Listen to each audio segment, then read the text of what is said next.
Hello friends, कैसे हैं आप सभी लोग। आप सभी लोगों का गोल्डन स्टोरीज विद नीलम में स्वागत है।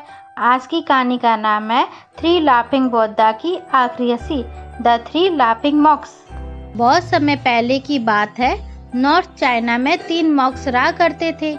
उनका नाम किसी को नहीं पता था, क्योंकि उन्होंने कभी अपने बारे में किसी को कुछ नहीं बताया। चीन में आज भी उन्हें बस 3 हंसते हुए मॉक के नाम से जाना जाता है। वे तीनों मॉक हमेशा एक साथ रहते थे और गांव-गांव में घूमा करते थे। वो जिस भी गांव में जाते, वहां के बाजार के बीचों बीच खड़े होकर जोर-जोर से हंसना शुरू कर देते। उनकी हंसी को देखकर लोगों का ध्यान अपनी तरफ खिंचा चला आता और धीरे धीरे उनके चारों तरफ एक बड़ी भीड़ इकट्ठा हो जाती।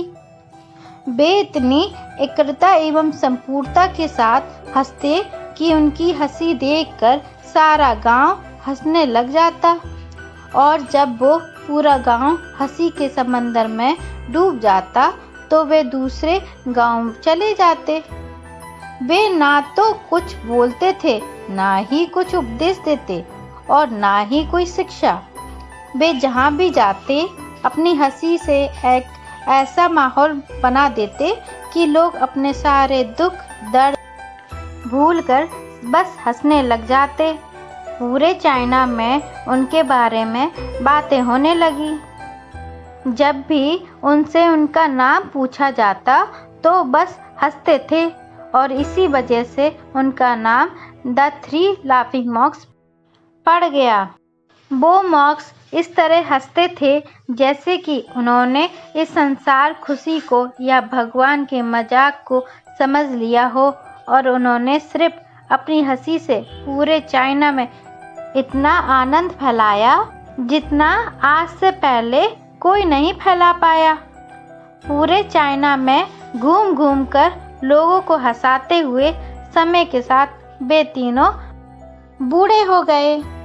और एक रात जब वे एक गांव में ठहरे हुए थे तो उन तीनों में से एक मॉक की मौत हो गई। ये खबर सुनकर पूरा गांव दुखी हो गया।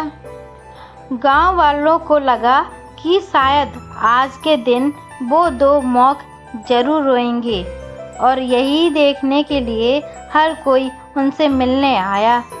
जब सुबह हुई तो पूरा गांव इकट्ठा हो गया, लेकिन वो दोनों मॉक तीसरे मॉक की बॉडी के पास बैठकर जोर जोर से हंस रहे थे। ऐसी हंसी जैसी उन्होंने आज से पहले कभी ना हंसी हो। गांव के कुछ लोगों ने उन्हें समझाने की कोशिश की कि ये आपका साथी था और इसकी मृत्यु हो पर आपको हंसना नहीं चाहिए।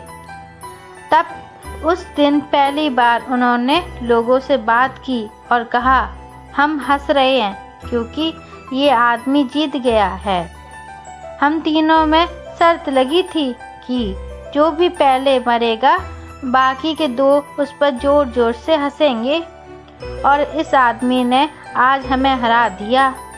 हम अपनी हार और इसकी जीत पर हंस रहे हैं।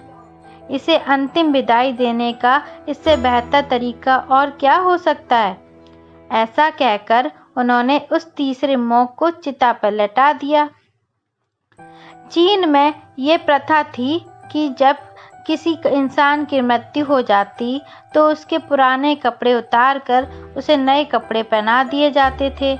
लेकिन मरने से पहले उस मॉक ने अपने साथियों से अपने कपड़े न बदलने के लिए कहा था। जब मॉक ने कहा था कि मुझे स्नान मत करवाना क्योंकि मैं कभी अशुद्ध हुआ ही नहीं, मेरे जीवन में इतनी हंसी आई कि कोई अशुद्धता कभी जमा ही नहीं हो पाई। जब उस तीसरे मॉक के शरीर में आग लगाई गई तो आसमान में जोर जोर से पटाखे फूटने लगे। उस मॉक ने अपने कपड़ों के अंदर ढेर सारे पटाखे छुपा कर रखे थे। ऐसा नज़ारा देखकर पूरा गांव जोर जोर से हंसने लगा और मरने के बाद भी वो मॉन्क लोगों के चेहरे पर एक मुस्कान देकर गया। Thank you for watching. अगर आपको ये कहानी सुनकर आपके चेहरे पर एक मुस्कान आई हो तो वीडियो को लाइक करें, चैनल को सब्सक्राइब करें। Thank you.